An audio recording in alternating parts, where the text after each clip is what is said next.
She handed me a folding chair and pointed to a corner behind the kitchen doors. That's where I watched my son get married, through a crack in the door, next to a pile of dirty dishes. I had paid for every single thing at that wedding, but somehow I wasn't good enough to sit with the family. I stayed quiet that day, smiled when I had to, but after the last piece of cake was served, I made 3 phone calls that changed everything. Let me know in the comments where you're watching from, and don't forget to subscribe to hear more stories like this one. I stood there in the narrow hallway behind the main reception area, staring at the metal folding chair someone had set up for me between 2 catering carts. There was a small piece of paper taped to the back with Mrs. Thompson written in blue ink. No flowers tied to it like the other chairs. No ribbon. Just my name on a scrap of paper, like I was some kind of afterthought. The kitchen doors kept swinging back and forth as servers rushed through carrying trays of appetizers. Every time they opened, I could hear the sound of guests talking and laughing, the soft music playing while people found their seats. My son's wedding was starting, and I was standing in what felt like a storage closet.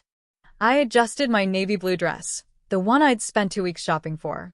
The sales lady at Macy's had said it was perfect for a mother of the groom.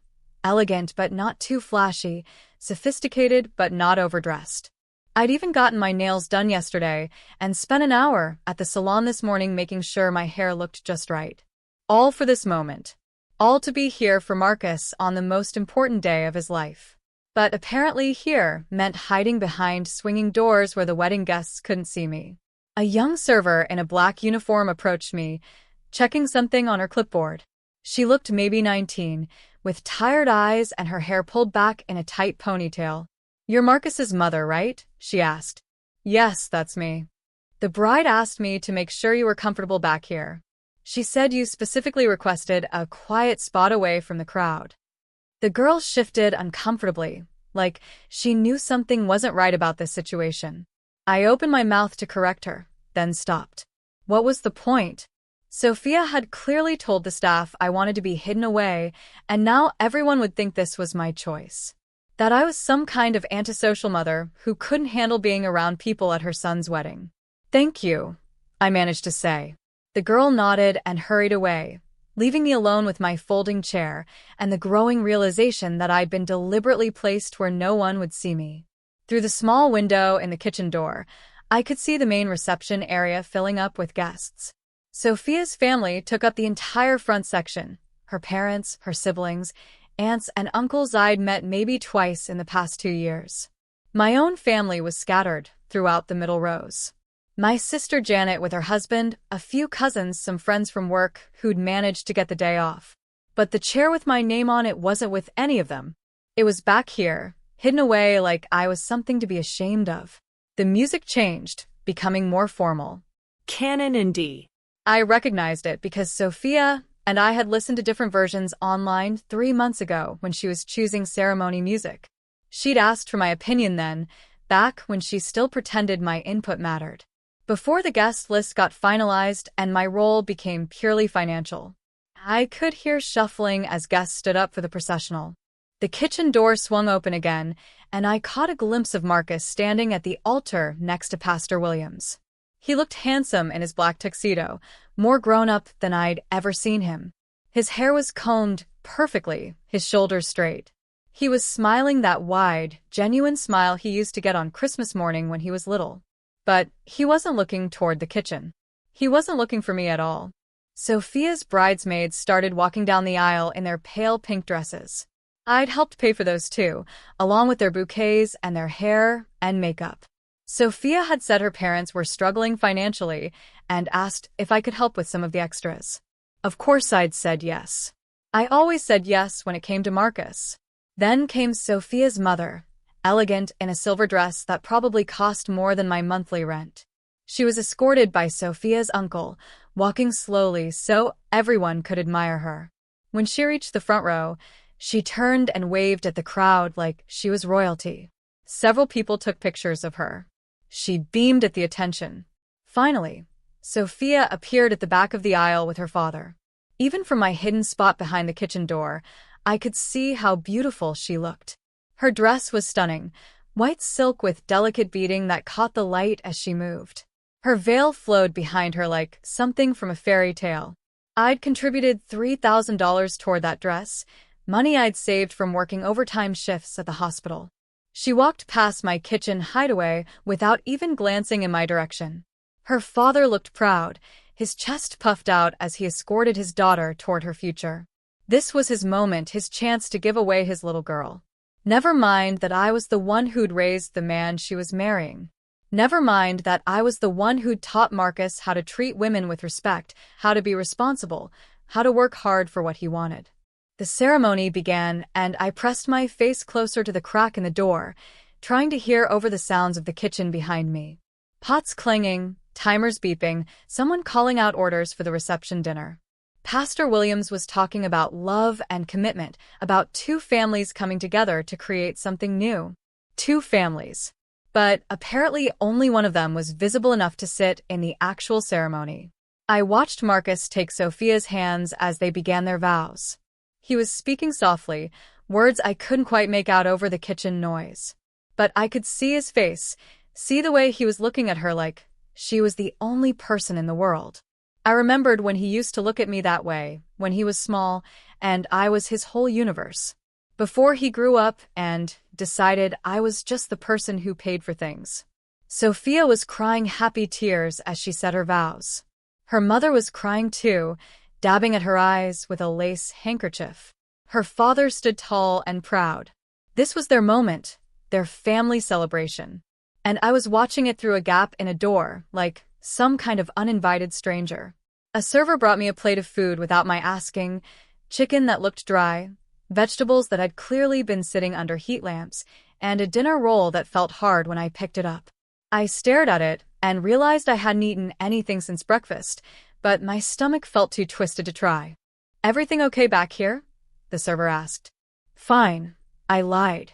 "Beautiful wedding," she said, glancing toward the ceremony. "Someone really went all out with the budget." "Yes," I said quietly. "Someone did." She walked away, and I was alone again with my cold chicken and my view through the crack in the door. The ceremony was reaching its climax, the ring exchange, the final pronouncement, the kiss that would make them husband and wife. I should have been in the front row for this. I should have been the one crying happy tears, the one taking pictures, the one glowing with pride as my son started his new life. Instead, I was hidden away like an embarrassing family secret. The guests erupted in applause as Marcus and Sophia kissed. They were married now. My little boy was married, and I'd watched it happen from behind a kitchen door while strangers served dinner around me. The recessional music started, and the wedding party began walking back down the aisle. Sophia's train swept behind her as she beamed at the crowd. Marcus walked beside her, grinning and nodding at friends and family. They passed right by the kitchen doors, so close I could have reached out and touched them. But they didn't stop. They didn't look. They just kept walking toward their reception, toward their new life, toward a future that apparently didn't have room for the woman who'd made it all possible. I sat there in my folding chair as the kitchen slowly emptied of servers rushing to set up for the reception. The sounds from the main hall changed, less formal music, more conversation, the clink of glasses as people started drinking cocktails. I could hear someone making announcements, probably the DJ explaining the dinner schedule and when dancing would begin. My phone buzzed with a text from my sister Janet. "Where are you? Haven't seen you since the ceremony started." I stared at the message for a long time before typing back. "Around." She responded with, "Come find us. Kids want to see Aunt Linda." Aunt Linda. Because that's what I was now, not Marcus's mother, not the woman who'd raised him alone for 25 years, but just another relative at the wedding. Someone peripheral enough to hide in the kitchen. Another text came in, this time from my friend Carol, who couldn't make it. "How's the beautiful wedding? Send me pictures." I looked around the kitchen at the dirty dishes, the empty containers, the staff rushing around in their stained aprons. What pictures could I possibly send? The view through the crack in the door? My lonely folding chair? The plate of cold food I couldn't bring myself to eat? The reception was in full swing now. I could hear music, laughter, The sounds of people having a wonderful time celebrating Marcus and Sophia's new marriage. A celebration I'd paid for, but wasn't really invited to join. I closed my eyes and tried to remember the last time Marcus had called me just to talk. Not to ask for money or help with something, but just to chat like we used to when he was younger. It had been months, maybe longer. Somewhere along the way, our relationship had become purely transactional. I provided what he needed, and in return, I got polite thank yous and occasional visits on holidays. But I told myself that was normal. That's how it was supposed to be when children grew up and started their own lives. Except other mothers got to be part of those lives. Other mothers got seats at the wedding ceremony. Other mothers got mentioned in speeches and included in family photos. Other mothers didn't get hidden in the kitchen like hired help. The music got louder, which meant they were probably starting the formal dances now. Father-daughter, mother-son, except there would be no mother-son dance tonight. That had been cut from the program weeks ago when Sophia decided the reception was running too long. She needed more time for her sorority sisters to give speeches, but my dance with Marcus was expendable. I opened my phone and scrolled through old photos. Marcus as a baby, chubby-cheeked and smiling. Marcus on his first day of school, nervous but excited. Marcus graduating high school, me standing beside him in my nursing scrubs because I'd come straight from work. Marcus moving into his first apartment, both of us sweaty and tired but happy. When had it all changed? When had I become someone to be managed rather than included? Someone whose feelings didn't matter as long as the bills got paid? My phone rang. Marcus's name on the screen. For a moment, my heart jumped. Maybe he'd noticed I was missing. Maybe he was coming to find me. Mom, we're about to cut the cake. Can you come out for pictures? I'm in the kitchen, I said. What? Why are you in the kitchen? The question hung in the air between us. He genuinely didn't know. Sophia had arranged for me to be hidden away, and he hadn't even noticed I was gone. That's where they put me, I said simply. Oh. A pause. Well, can you come out now? Sophia's photographer wants some family shots. Family shots. After hours of being excluded, now they needed me for photos. Probably just enough to prove I'd been there, then back to invisibility. I'll be right there, I heard myself say. But I didn't move. I sat in that folding chair, listening to my son's wedding reception happening without me, and felt something I hadn't experienced in years. Pure, clean anger. And for the first time in a very long time, I wasn't going to swallow it down and smile. I walked out to join the family photos, forcing a smile as the photographer positioned us around Marcus and Sophia. Could the mothers stand on either side? He asked cheerfully. Sophia's mother immediately moved to Sophia's right, placing her hand protectively on her daughter's arm. I stood on Marcus's left, but even there I felt like an outsider. Sophia's mother kept adjusting Sophia's dress, whispering little comments about how beautiful everything looked. I just stood there, hands at my sides, waiting for it to be over. Perfect, the photographer said after a few shots. Now, just the bride's family. I started to step away, but then he added, and now just the groom's family. It was just me and Marcus. One photo. After all the group shots with Sophia's extended family, all the pictures with her sorority sisters and college friends, I got one picture with my son. The photographer took maybe 3 shots before declaring it finished and moving on to capture more reception moments. Marcus hugged me quickly. Thanks, Mom. You look great. Then he was gone, pulled away by Sophia, who wanted to mingle with their guests. I watched them work the room together, Sophia glowing as people complimented her dress and the venue. Marcus beaming as his college buddies slapped his back and made jokes about married life. I stood there for a moment, not sure where to go. The reception was beautiful, I had to admit. The flowers I'd helped choose looked stunning. The band I'd hired was playing all the right songs. The food smelled amazing. Everything was exactly what Sophia had envisioned for her perfect day. But I felt like a stranger at my own son's wedding. I found an empty table toward the back and sat down. From here I could watch everything without being in the way.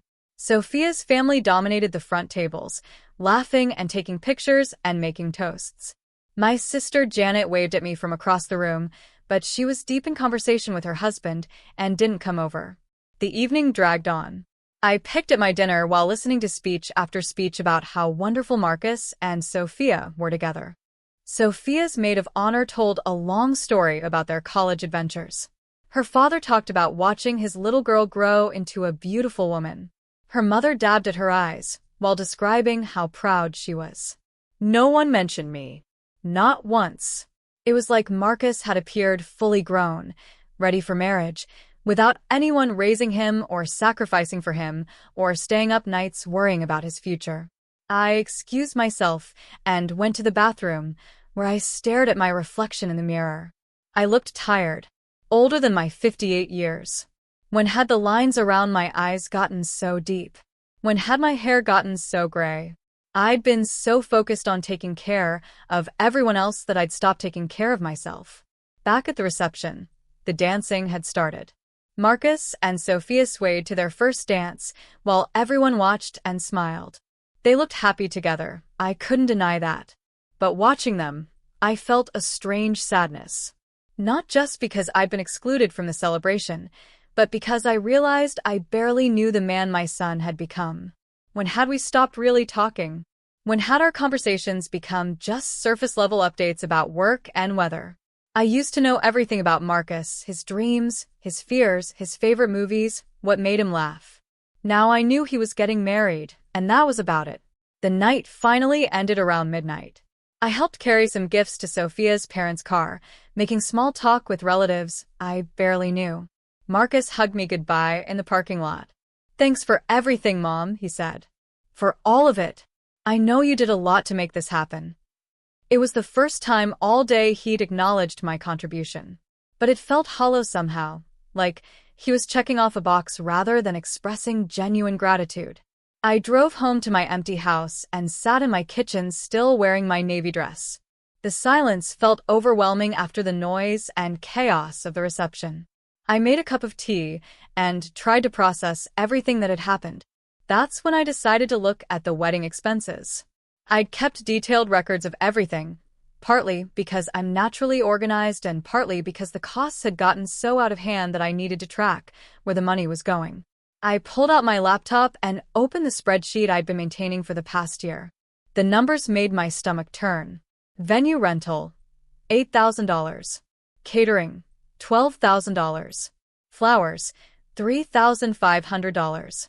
Photography, $4,000. Band, $3,000. Sophia's dress, $3,000. The list went on and on. Total amount I'd paid, $47,000.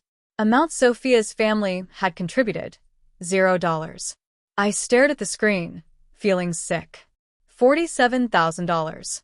That was more than I made in a year at the hospital.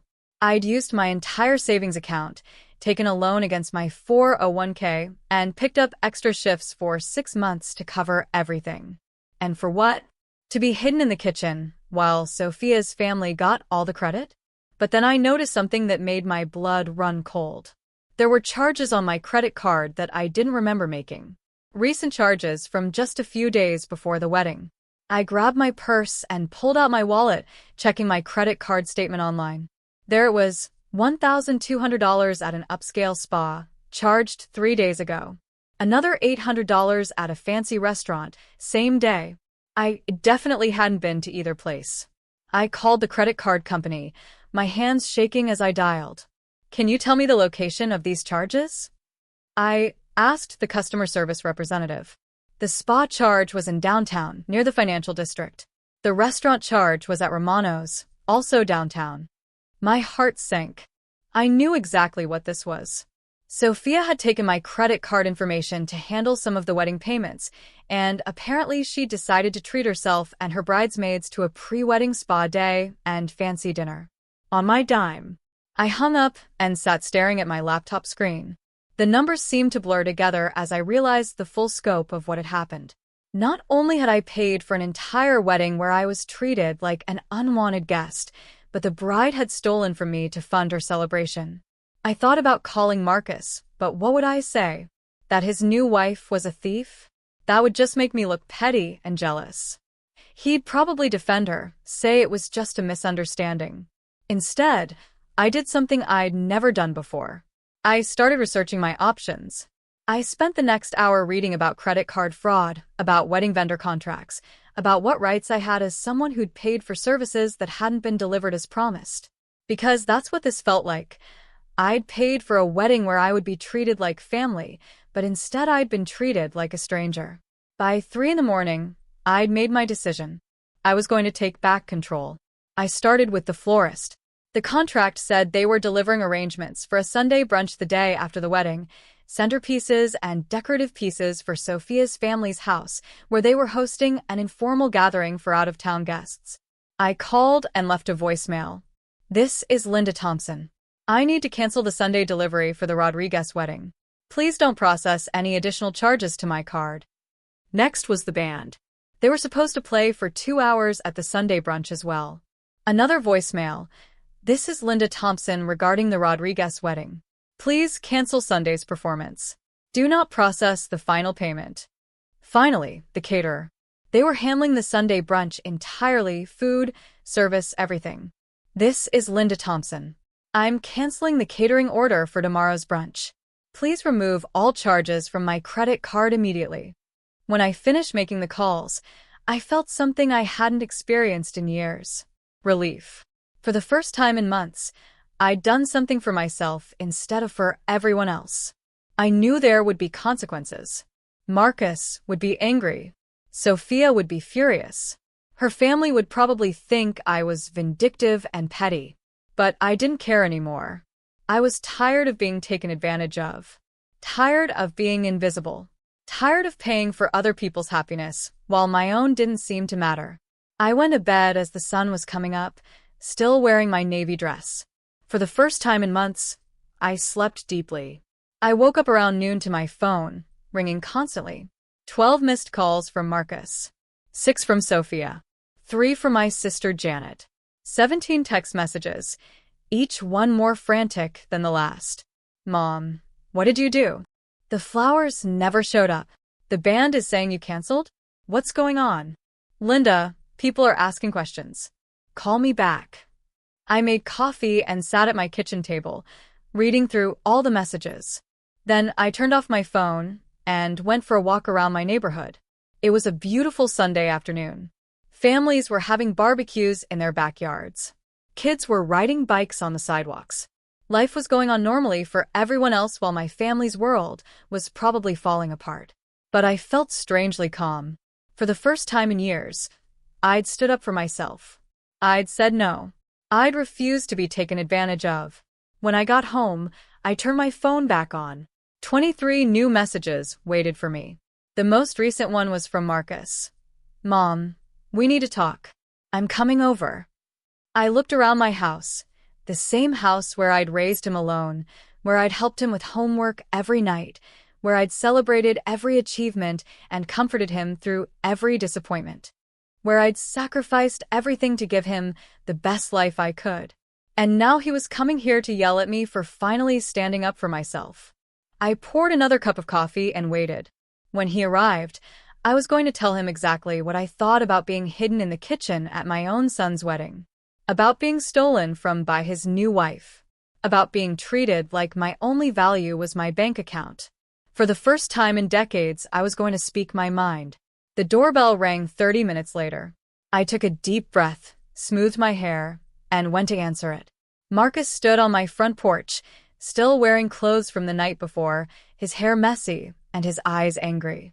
"Mom," he said, "we need to talk." "Yes," I replied calmly. "We certainly do." I opened the door and stepped aside to let Marcus in. He walked past me into the living room, his shoulders tense, his jaw set in that stubborn way he'd had since he was a teenager. But this wasn't teenage defiance. This was a grown man angry that his mother had disrupted his perfect weekend. "Sit down," I said, gesturing to the couch. "I don't want to sit down." He turned to face me, running his hands through his hair. "Mom, what the hell happened yesterday? Sophia's family is asking questions. People are confused. The brunch was supposed to start an hour ago, and nothing showed up." I walked to the kitchen and poured myself another cup of coffee, taking my time. Would you like some coffee? I don't want coffee. I want to know why you sabotaged our wedding weekend. Sabotaged. That word hit me like a slap. I set my coffee cup down carefully on the counter and looked at my son. Really looked at him. When had he become someone who would use that word about his own mother? I didn't sabotage anything, I said quietly. I simply canceled services that I was paying for. You can't just cancel things at the last minute. Do you know how embarrassing this is? Sophia's crying. Her mother is furious. Everyone's asking what happened. And what did you tell them? He shifted uncomfortably. I told them there must have been some kind of misunderstanding. A misunderstanding. I nodded slowly. Like the misunderstanding that put me in the kitchen during your wedding ceremony? Marcus looked genuinely confused. What are you talking about? You really don't know, do you? I walked back into the living room, but I didn't sit down. Sophia had the wedding coordinator seat me behind the kitchen doors. I watched your entire wedding through a crack in the door while servers walked around me carrying dirty dishes. His face changed slightly. That can't be right. There must have been some mix-up with the seating chart. There was no mix-up. The server told me Sophia specifically requested that I be seated away from the crowd. She said I preferred a quiet spot. Marcus was quiet for a long moment. Maybe Sophia was just trying to be considerate. You don't always like big crowds. The excuses came so easily to him. Even faced with the truth, he was ready to defend her and minimize my experience. Marcus. I was hidden away like I was something to be ashamed of. At my own son's wedding. The wedding I paid $47,000 for. His eyes widened. $47,000? That seems high. It seems high because you weren't paying attention to any of it. You just showed up and expected everything to be perfect, while I worked overtime for 6 months to pay for Sophia's dream wedding. I walked to my laptop and pulled up the spreadsheet I'd been working on the night before. Would you like to see the breakdown? Marcus came over reluctantly and looked at the screen. I watched his face as he scanned the numbers. Venue, catering, flowers, photography, band, dress, decorations, favors. Line after line of expenses, all charged to my credit cards or paid from my savings account. I didn't realize it was this much, he said quietly. Of course you didn't. Because it was easier to let Mom handle everything. Mom always handles everything, doesn't she? You never said you couldn't afford it. I never said I could afford it either. But when did that start mattering? When did you start asking what things cost or whether I needed help? Marcus finally sat down on the couch, looking deflated. I thought Sophia's family was helping with some of this. They weren't. They contributed exactly $0 to your wedding. But somehow her parents got the front row seats and the honor of giving speeches while I got a folding chair in the kitchen.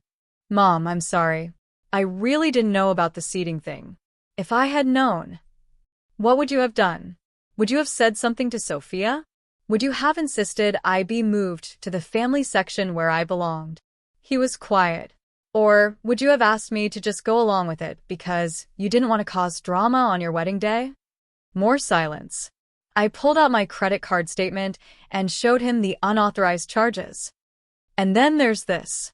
Sophia helped herself to my credit card information for a spa day and fancy dinner with her bridesmaids. $1,200 I didn't authorize. Marcus's face went pale. She said her dad was paying for that. Well, her dad wasn't. I was. Without my knowledge or permission. That's not okay. I'll talk to her about paying you back. It's too late for that, Marcus. The damage is done. He looked up at me, and for a moment, I saw the little boy who used to come running to me when he scraped his knee or had a bad dream. Mom, I'm sorry. I really am. But canceling everything for today, that was too far. You embarrassed Sophia in front of her whole family. And there it was. His priority wasn't my feelings or the way I'd been treated. It was Sophia's embarrassment. Do you want to know what embarrassed me? I asked. Watching my son get married through a crack in a door. Being excluded from family photos until the very end when someone remembered the groom's mother should probably be in at least one picture. Listening to speech after speech about how wonderful Sophia's family is while no one mentioned the woman who actually raised you. People mentioned you. Who? When? I was there for the whole reception, Marcus. Not one person thanked me or acknowledged what I'd done to make that wedding possible. He was getting frustrated again. So, what? You wanted a speech? You wanted everyone to clap for you. I wanted my son to notice that I was being treated like hired help at his wedding. I wanted him to care enough to make sure I felt included. I wanted him to remember that I'm his mother, not just his bank account. Marcus stood up and started pacing. This is ridiculous. You're making this all about you when it was supposed to be about me and Sophia. It was supposed to be about family. But apparently I'm not family anymore. I'm just the person who pays for things. That's not true. Isn't it? When was the last time you called me just to talk? When was the last time you asked how I was doing or what was going on in my life? When was the last time we spent time together that didn't involve you needing something? Marcus stopped pacing and looked at me. I could see him trying to remember, and the fact that he had to think about it proved my point. I've been busy with work and the wedding planning and I've been working double shifts to pay for your life. Do you know what I gave up to afford your wedding? I haven't bought myself new clothes in 2 years. I drive a 15-year-old car that needs repairs I can't afford. I haven't taken a vacation since you graduated college because every spare dollar went toward helping you. I never asked you to do that. The words hung in the air between us like a challenge. He was right. He'd never explicitly asked me to sacrifice everything for him. But he'd never told me not to either. He'd just accepted it all as his due. You're right, I said calmly. You never asked. You just expected it. And I gave it because I love you, and I wanted you to have every opportunity one never had. Mom. But I realize now that somewhere along the way, I stopped being your mother and became your sponsor. Someone who funded your life, but wasn't really part of it. Marcus sat back down, his anger deflating into something that looked like confusion. I don't understand why you're saying this. We talk all the time. We exchange information. You tell me about work. I tell you about work. You mention Sophia occasionally. I ask polite questions. But when was the last time you asked me how I was really doing? When was the last time you noticed if I seemed tired or stressed or overwhelmed? He opened his mouth to answer, then closed it again. I worked 16-hour shifts for months to pay for your wedding. Did you notice I looked exhausted? Did you ask if I needed help or if the financial burden was too much? You always seemed to have everything under control. Because I didn't want to burden you. Because I wanted you to be happy. Because I thought that's what good mothers do. Sacrifice in silence so their children can have everything they want. I sat down across from him, suddenly feeling very tired. But yesterday, sitting in that kitchen watching you get married, I realized something. I've spent so much time being your mother that I forgot how to be a person. What does that mean? It means I don't know what my favorite movie is anymore, because I only watch things you recommend. I don't know what kind of food I like because I've spent 20 years cooking what you wanted. I don't have hobbies or interests or friends because every spare moment went toward supporting your dreams. Marcus looked uncomfortable. I never wanted you to give up your own life. But you never encouraged me to have one either. And when I tried to be part of yours, I got shoved into the kitchen. Sophia didn't mean it that way. Yes, she did. She meant it exactly that way. She wanted me out of sight because I didn't fit her vision of the perfect wedding. And you let her do it. I didn't know it was happening. You didn't know because you weren't paying attention. You were so focused on Sophia and her family and making sure everything was perfect for her that you never noticed your own mother was being excluded. We sat in silence for several minutes.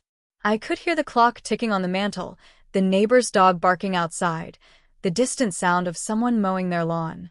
Normal Sunday sounds from a normal weekend that had turned into anything but normal. Finally, Marcus spoke. What do you want me to do? I can't change what happened yesterday. I want you to understand why I canceled those services. I want you to see that it wasn't about being petty or vindictive. It was about finally standing up for myself after years of being taken for granted. But Sophia's family didn't do anything wrong. They were expecting a nice brunch today. Sophia's family spent the entire weekend acting like they were responsible for the wedding I paid for. They gave speeches and took credit and accepted congratulations while I was invisible. So yes, I canceled their brunch. Because I was tired of funding celebrations that I wasn't welcome at. Marcus rubbed his face with his hands. This is such a mess. Sophia's really upset. Good. Maybe now she'll understand how it feels to have your expectations disappointed. Mom, that's harsh. Is it? She stole from me, Marcus. She used my credit card without permission and then lied to you about who paid for it. She deliberately had me seated where no one could see me. She treated me like an embarrassment at my own son's wedding. How exactly should I respond to that? She's your daughter-in-law now. You're going to have to find a way to get along with her. I looked at my son. This man I'd raised alone, this person I'd sacrificed everything for, and felt something shift inside me. Something final and irreversible. No, I said quietly. I don't. What do you mean? I mean I don't have to find a way to get along with someone who steals from me and treats me with disrespect. I don't have to fund your lifestyle or Sophia's dreams or anyone else's happiness at the expense of my own. Marcus looked alarmed. You're not saying you don't want to be part of our lives anymore. I'm saying I want to be part of a life where I'm valued and respected. If that's not your life, then I need to build my own. Mom, you're being dramatic. Am I? Or am I finally being honest about what this relationship has become? The doorbell rang, interrupting our conversation.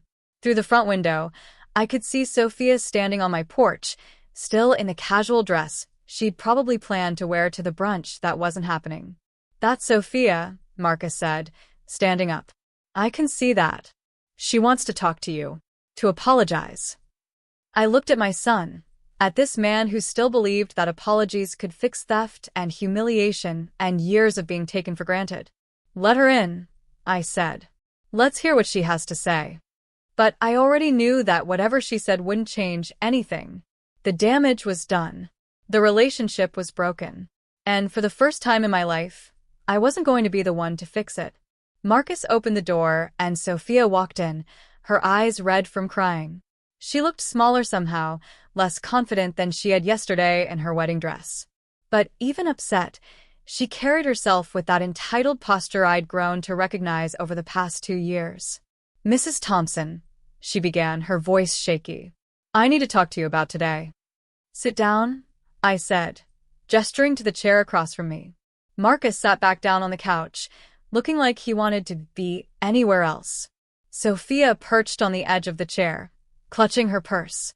I don't understand why you canceled everything for today. My family came all the way from Phoenix for this weekend. My grandmother is 87 years old, and this might have been her last chance to see everyone together. I waited for her to mention the kitchen seating or the credit card charges. She didn't.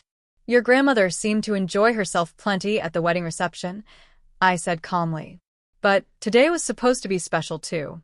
It was supposed to be intimate, just family, a chance for everyone to really connect. Family, I repeated. That's interesting. Because yesterday, I didn't feel much like family. Sophia's eyes darted to Marcus, then back to me. I don't know what you mean. I think you do. I think you know exactly what you did and why you did it. Marcus shifted uncomfortably.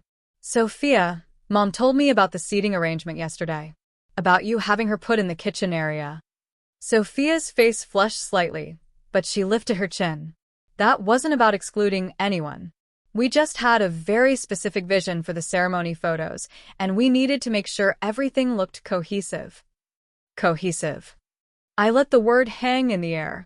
Is that what you call hiding the groom's mother behind kitchen doors? You weren't hidden. You had a perfectly good seat. Maybe it wasn't in the main area, but you could see everything. Through a crack in the door. You're exaggerating. I stood up and walked to my laptop, pulling up my banking app. Am I exaggerating about this too? I turned the screen toward her, showing the unauthorized charges. Sophia's face went completely white. Marcus leaned forward to look at the screen. $1,200 at a spa, I read aloud. $800 at Romano's.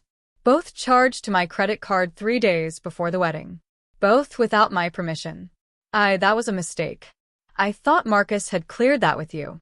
Marcus told me his father was paying for your spa day. Sophia looked trapped. My dad was supposed to pay me back. It was just easier to use your card since it was already on file with the wedding vendors. So, you committed credit card fraud because it was easier? It wasn't fraud. I was going to tell you about it after the wedding. Were you going to tell me before or after you charged the $800 dinner? Marcus was staring at Sophia like he'd never seen her before. Sophia, you told me your dad paid for all that. He was going to. The money just got mixed up with all the wedding expenses. It's not like Mrs. Thompson couldn't afford it. And there it was. The truth she'd been hiding behind her tears and apologies. It wasn't about mistakes or miscommunication. It was about her belief that my money was available for her to spend however she wanted. You're right, I said quietly. I could afford it. I could afford all of it. The wedding, the dress, the flowers, the band, your spa day, your fancy dinner. I could afford it because I worked 70-hour weeks for 6 months and emptied my savings account and borrowed against my retirement. Sophia looked uncomfortable but not apologetic. But the question isn't whether I could afford it. The question is whether you had the right to take it without asking. I would have asked if I'd thought you'd care. The honesty was stunning. She genuinely believed that my money was hers to use because she didn't think I'd care about being stolen from. Marcus finally found his voice. Sophia, that's not okay. You can't just use someone's credit card without permission. Oh, please, Marcus. Your mother has been throwing money around for months. She acts like she wants to pay for everything, so I let her. I offered to help with wedding expenses, I said. I didn't offer to fund your lifestyle. It's the same thing. The spa day was wedding-related. We were getting ready for your son's wedding. My son's wedding where you hid me in the kitchen. Sophia stood up abruptly. I am so sick of hearing about the seating. It was one small thing.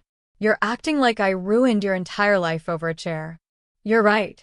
It was just a chair. But it represented something bigger, didn't it? It represented your belief that I don't matter.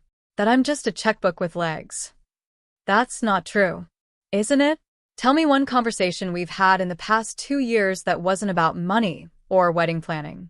Tell me one time you asked about my life or my interests or how I was doing.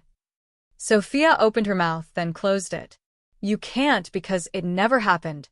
Because you never saw me as a person. You saw me as Marcus's mother, who was willing to pay for things. I appreciate everything you've done, Sophia said stiffly. No, you don't. You expect it. There's a difference. Marcus was looking back and forth between us like he was watching a tennis match. Maybe we can all just calm down and figure this out. There's nothing to figure out, I said. Sophia stole from me and treated me with disrespect.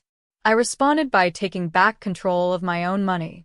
That's not complicated. But you embarrassed her in front of her family, Marcus protested. Her family embarrassed me in front of everyone yesterday. They gave speeches about what wonderful parents they're while I sat behind kitchen doors. They accepted congratulations for a wedding they didn't pay a dime for.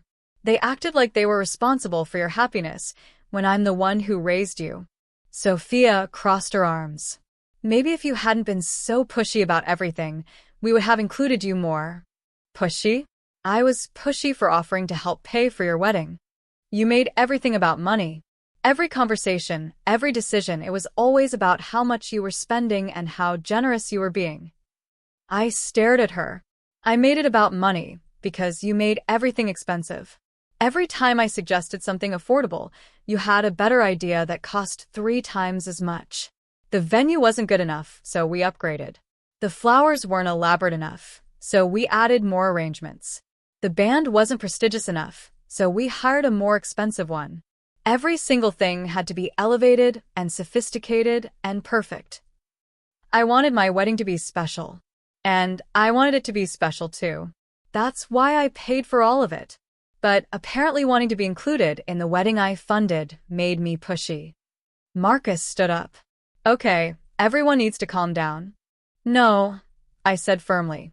I'm done calming down. I'm done being reasonable while other people are unreasonable to me. I'm done pretending this is normal.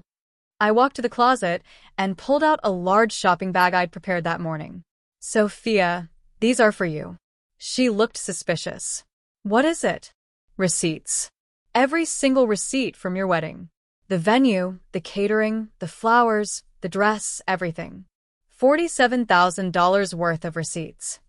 I handed her the bag.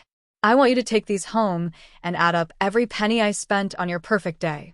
And then I want you to think about whether hiding me in the kitchen was worth it. Sophia took the bag reluctantly. And Marcus, I continued, I want you to look at those receipts too. I want you to see exactly what I sacrificed to give you the wedding Sophia wanted. And then I want you to think about whether you ever once asked if I could afford it or if I needed help. Mom, I know you spent a lot. You don't know anything. You have no idea what I gave up or how hard I worked or what I went without to make your dreams come true. Because you never asked. The room fell silent. Sophia was staring at the bag of receipts like it might explode. Marcus was looking at his hands. I have something else for you, I said, walking to the kitchen. I came back with a manila envelope. Marcus, this is for you. He took it hesitantly. What is it? A letter. From your father. I found it after he died, but I never opened it until yesterday. Marcus's face went pale. What does it say? Read it yourself. But I'll save you the suspense. You're not biologically mine. The words hit the room like a bomb. Sophia gasped. Marcus just stared at the envelope. Your father lied to me for years. He told me you were his son from before we met, but really you were just a baby that got dumped on him by a scared teenager who didn't want you. And instead of giving you up for adoption like she wanted, he gave you to me. Marcus's hands were shaking as he opened the envelope and read the letter. I raised you anyway, I continued. I loved you anyway. I sacrificed everything for you anyway. Not because I had to, but because I chose to. Because I thought that's what family meant. Choosing to love each other even when it's hard. Marcus finished reading and looked up at me with tears in his eyes. But yesterday, I realized something. Family isn't just about loving people. It's about being loved back. It's about being valued and respected and included. And I haven't felt any of those things from you in years. Mom, I do love you. You love what I provide. You love that I pay for things and solve problems and stay in the background while you live your life. But you don't love me enough to make sure I'm included in important moments. You don't love me enough to notice when I'm being mistreated. Sophia was crying now too, but I couldn't tell if it was from guilt or just shock. So here's what's going to happen, I said calmly. I'm done being your safety net. I'm done funding your lifestyle. I'm done being the person you call when you need something, but ignore when you don't. You're cutting us off? Marcus asked. I'm choosing myself for the first time in 30 years. I'm going to figure out who I am when I'm not just Marcus's mother or Sophia's bank account. I walked to the door and opened it. I think you should both leave now. Marcus stood up slowly, still holding the letter. Sophia clutched the bag of receipts. Mom, please. Can't we work this out? I looked at my son. This man I'd raised from infancy, this person I'd sacrificed everything for, and felt a strange sense of peace. Maybe someday, I said. When you understand what you lost yesterday. When you're ready to treat me like family instead of like an ATM. But not today. They walked out together, Sophia crying quietly, Marcus looking back over his shoulder like he couldn't believe this was happening. I closed the door and leaned against it, listening to their car drive away. Then I walked to my kitchen and made myself a cup of tea. The house was quiet, but it didn't feel empty anymore. It felt like mine. I spent the rest of the afternoon cleaning out closets, packing away photos, getting rid of things that reminded me of the woman I used to be, the woman who disappeared into other people's lives until she forgot she had her own. That evening, I called my friend Catherine from work and asked if she wanted to go to dinner. Not to talk about Marcus or Sophia or the wedding disaster, but just to catch up. To remember what it felt like to have a conversation that wasn't about other people's problems. Over pasta and wine, I told her about my plans. I was going to take a vacation. A real vacation. Somewhere I'd always wanted to go but never had the money for because I was always paying for other people's dreams. Where will you go? Catherine asked. Italy, I said without hesitation. I've always wanted to see Rome. When? Next month. Before I lose my nerve. Catherine raised her glass. To Linda Thompson, finally living her own life. I raised mine too. To figuring out who I am when I'm not taking care of everyone else. We clinked glasses, and I felt something I hadn't experienced in years. Excitement about my own future. Not Marcus's future or Sophia's dreams or anyone else's plans. Mine. When I got home that night, my answering machine was blinking with messages. I didn't listen to them. Whatever crisis needed solving, whatever drama needed managing, it would have to wait. Or better yet, someone else could handle it.